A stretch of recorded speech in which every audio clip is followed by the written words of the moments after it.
kw'isoko ni ikiganiro mushikirizwa mukagitegurirwa n'urunani rw'amaradiyo radiyo inzamba agateka kawe, radiyo RPA ijwi ry'abanyagihugu na radiyo televiziyo Renaissance. Kuva ku munsi wa kane umugambwe CNDD-FDD uri kuhimbaza indwi witiriye Intwari, zahabuje, amahoro na demokarasi, kariyo ndwi vy'iyo. Ku munsi wo gutanguza ibikorwa vy'iyo ndwi, umukuru w'igihugu cy'u Burundi arongoye n'urwego rw'inararibonye muri uwo mugambwe uri ku butegetsi yerekanye ko ingwano CNDD-FDD yateye mu gihugu yatumye demokarasi itsimbatara. Abandi banyepolitike babivuga ko iki? Kaze mu kiganiro kw'isoko. Kuri mikro muri kumwe na Emile Nibasumba, ndabahaye ikaze. Igihe umugambwe CNDD-FDD watanguza indwi witiriye Intwari, hari ku munsi wa kane, umukuru w'igihugu Evariste Ndayishimiye asanzwe arongoye urwego rw'inararibonye rukurira izindi nzego zose mu mugambwe uri ku butegetsi, yavuze ko urugamba rw'umuheto rwa CNDD-FDD rwatumye Burundi busubira ku murongo kubera ko inzira zose za politike zari zananiwe. Birumvikana ko abene gihugu umunsi umwe baba bafise uburenganzira, ni kujya burya burenganzira gwa gasore yarafise bwuko ategerezwa kugwanya intwaro z'agahotoro n'agacinyizo. Muga murabona baca mugandagura.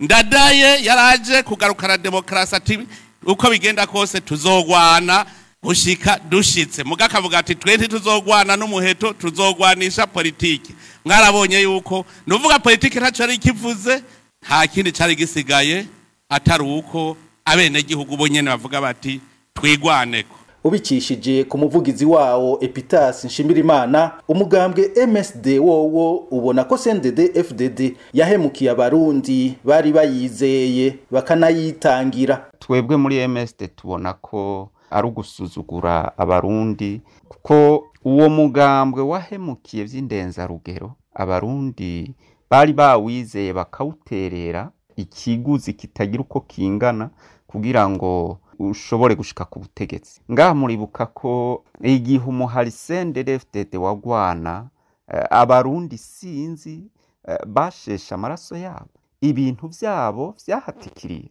Ico kiguzi c'amaraso y'abarundi n'ibintu vyabo ntivyari vyatanzwe kugira ngo igihugu gikorokere mu manga nk'iyo kiri muno munsi. Abarundi bapfuye, ntibapfuye kugira ngo abana babo, kugira ngo abuzukuru babo bazocugwe bufuni na buhoro, bongere bakubitwe ikimoko n'abitwa ko bagwaniye kazoza ku Burundi. Mugende murabe aho CNDD-FDD igejeje igihugu. Ibintu vyose mu bisata vyose vy'igihugu vyarayangaye. Igihugu nta butungane gifise. Igihugu ntikigira umutekano wo gukingirwa canke wo gukingira kubaho uno munsi. Nukuvuga wa mutekano wo kuticwa nta uhari. Wa mutekano wuko abantu baronka ivyo bafungura, wuko abantu bavugwa, wuko abantu biga neza, ivyo nta bihari mu gihugu. Igihugu nta burenganzira na bumwe umunyagihugu agifise. Igihugu kigeze mu mayira abiri n'ibintu biteye isoni cane. Kuri mikro ya bagenzi bacu ba radio Inzamba, umuvugizi w'umugambwe MSD Epitas Nshimirimana yavuze kandi ko ivyuko abanyagihugu bikura ko intwaro z'agahotoro babihurizako n'umukuru w'igihugu. Mwijambo President Ndayishimiye yashikirije abanywanyi b'umugambwe CNDD-FDD, yarayibukije abagumya banga n'abarundi bose kwiyo haje intwaro z'agahotoro, kwiyo haje intwaro zirenganya, intwaro zitoteza zikongera zigakorera amahano abanyagihugu, ngo nk'uko biri mu masezerano mpuzamakungu ko nabo nyene bafise uburenganzira bwo guhaguruka bakigwanira kugira ngo bikure ko intwaro bene izo zitwaza igitugu. Ako kamo rero niko nagira mfatireko kugira ngo nsaba abarundi bose bagafatireko, baheze baze dufatane mu nda twese hamwe tugwanye intwaro ya Evariste Ndayishimiye n'umugambwe wiwe CNDD-FDD, kuko intwaro yiwe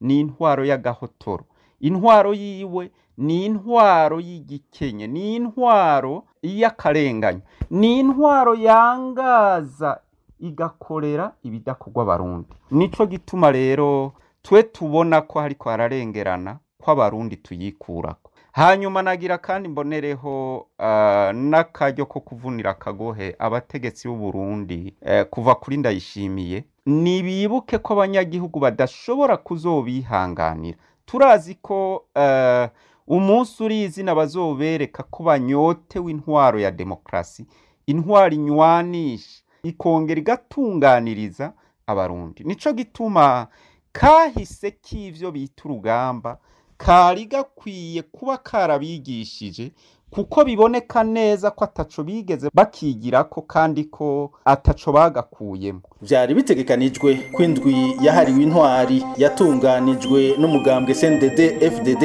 irangira uno munsi. Ikiganiro kw'isoko kigarukiye ngaha. Mwese mwaduteza abiri turabakengurukiye. Emile Nibasumba nije nariko ndabashikiriza iki kiganiro c'urunani rw'ibimenyesha makuru RPA, Inzamba na Renaissance. Cari kiganiro kw'isoko.